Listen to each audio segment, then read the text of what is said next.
Snow White and the Seven Dwarfs. This is the fairy tale story of Snow White and the Seven Dwarfs. This classic tale is reimagined with a modern twist on what it means to be fair.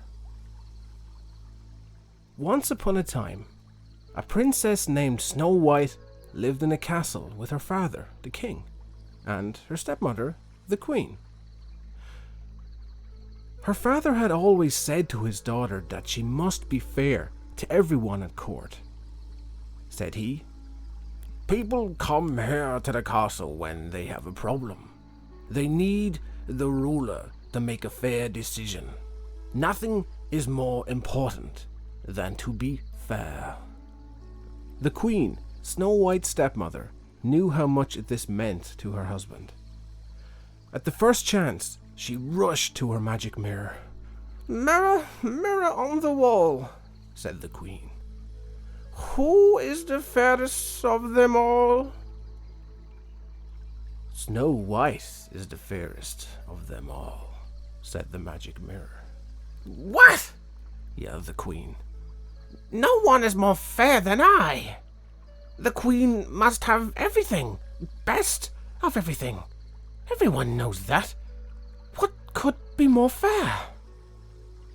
"Snow White is the fairest of them all," repeated the magic mirror. "Oh, what do you know?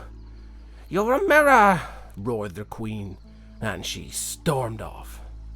Still, the queen was bothered. So bothered was she that the queen decided to get rid of the girl once and for all. "I cannot wait another day," she declared. The queen called for her servant, a huntsman.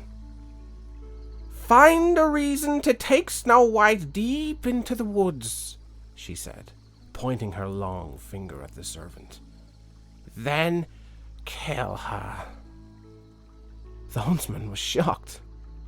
But she was the queen, and what could he do?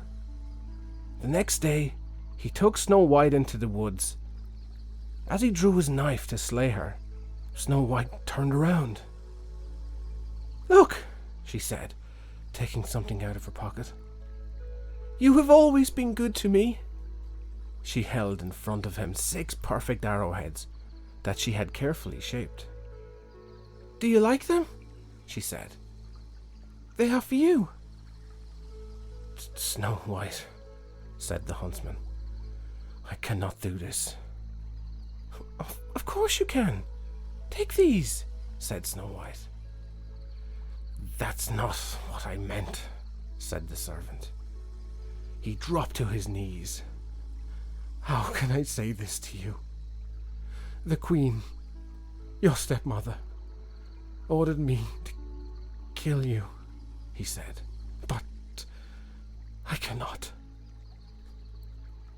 She did what?" Snow White called out with alarm. "You must run away," said the huntsman. "Far into the woods, now, and never come back to the castle." Snow White turned and ran into the woods as fast as she could. Deeper and deeper she ran. It was getting dark, and the wolves were starting to howl. She tripped, and her skirt was torn. Tall tree branches seemed to reach down to the very ground to grab her. She was scratched, bleeding, and scared. Yet she ran on and on. Then, all of a sudden, far away, there was a light. Who was living so deep in the woods? She stepped up, closer. It was a cottage. Yet no sound came from the cottage. Only light from the windows. "Hello?" she said, knocking softly on the door. "Hello?" No answer. The door was a little bit open. She opened it some more and stepped in. "Hello? Is anyone home?" She looked around. What a mess. She had never seen a messier living room. This cottage may be the biggest mess I have ever saw, she thought. But it's a roof over my head for tonight. Maybe if I clean up around here, I can earn my sleep. As she cleaned, she thought of someone she already missed. Before her father had remarried, she and a prince who lived in the next kingdom were getting to know each other. They would take long walks in the royal garden and tell each other stories and laugh. After the queen had moved into the castle, her stepmother had made a new rule: no more visitors. Now, the prince had to slip over the palace gate in secret. He would call out to her from under her window, and they could talk a bit that way. It wasn't as good as the long walks, but it was the best they could manage. Now that she had to run away from home, would she ever see him again? After Snow White cleaned up the living room, she went upstairs. On the second floor, there were 7 little beds lined up in a row as if for children. Tired from cleaning, Snow White yawned and lay across all 7 of the beds. Soon, she fell asleep, fast asleep. In the meantime, the 7 dwarves were heading home from a long day of working in the jewel mines. When they opened the door, you can imagine their surprise when they saw their cottage all cleaned up. What kind of magic is this? Said one of the dwarves, whose name was Doc. I wouldn't mind more magic like this, said another of the dwarves with a smile. His name was Dopey. We'd better check upstairs, said another dwarf, whose name was Grumpy. Something is fishy around here, that's for sure. There, lying across all of their beds, was a young lady fast asleep. Who are you? Said all of the dwarfs at once. Snow White bolted awake. The 7 dwarfs could tell she was as surprised as they were.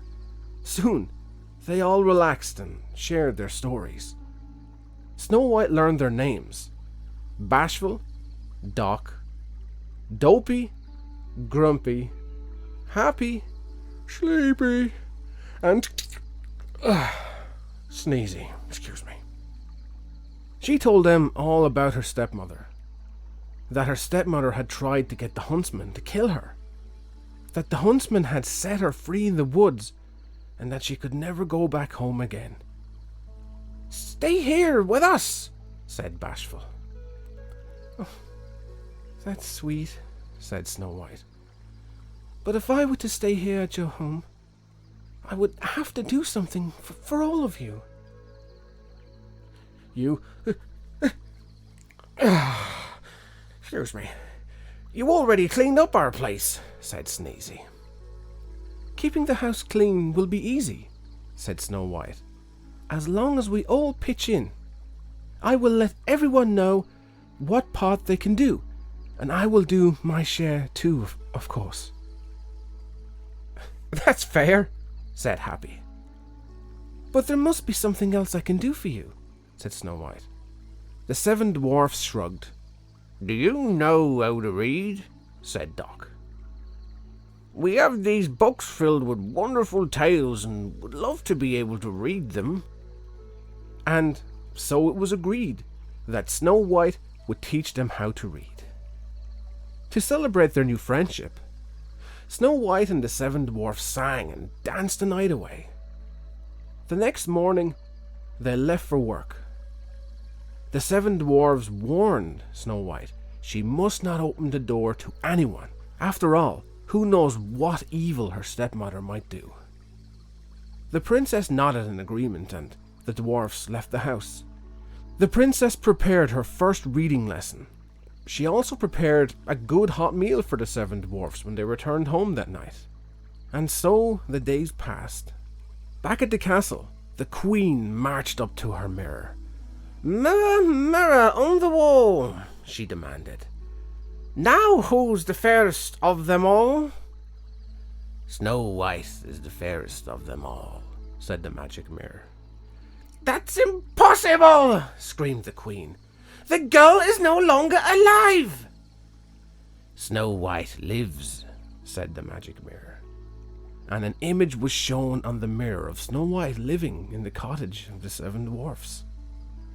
The queen turned red with rage. She screamed, Who does she think she is? Snow White will not get away with this. At the cottage of the dwarfs the next afternoon, when the 7 dwarfs were away at work, there was a knock on the door. Who is it? Said Snow White. She remembered the warning of the 7 dwarfs not to open the door to anyone. It's only a poor old woman, came a squeaky voice. Selling apples. Yet it was the evil queen, disguised as an old woman. It's raining out here, my dear, said her voice through the door. Oh, please let me in. Poor thing, thought Snow White, having to go door to door selling apples in the rain. And so she opened the door. Take a look at this big red apple, said the old woman, who, as you know by now, was really the queen in disguise. She held a red apple close to Snow White's face. Lovely, my dear, isn't it? I would like very much to buy your apple, said Snow White, but, alas, I have no money. Oh, well, that fine comb in your hair will make a good trade, said the old woman. Oh, well, all right then, said Snow White. She took the comb out of her hair and gave it to the old woman, who then gave her the apple. Snow White took a big bite. Alas, the fruit was poisoned. At once, Snow White fell to the ground in a deep sleep. Yes, shouted the queen, pumping the air with her fists. Just then the door flew open. In marched the 7 dwarfs, home from the day's work. Shocked indeed they were to find Snow White lying on the floor, and what must be her stepmother beside her, laughing. They chased that evil queen out the door and into the storm. Up to the very top of the mountain they chased her. All of a sudden, lightning hit the mountain. The queen fell, and she was never seen again. But there was nothing to help poor Snow White. She stayed absolutely still in her deep sleep. The 7 dwarfs gently lifted her into a glass coffin. Day and night, they kept watch over her. One day, the prince happened to pass through. Ever since he had learned that Snow White was missing at the castle, he was searching for her far and wide. Now he had finally found her, but in such a state. The prince pulled open the glass coffin. Her face seemed so fresh, even in that deep sleep. He gently took one of Snow White's hands in his own and kissed it. At once, Snow White's eyes opened. With love's first kiss, the evil queen's spell was forever gone. Now, nothing stood in the way for Snow White and the prince to be together forever. They returned to the prince's kingdom and lived happily ever after. The end.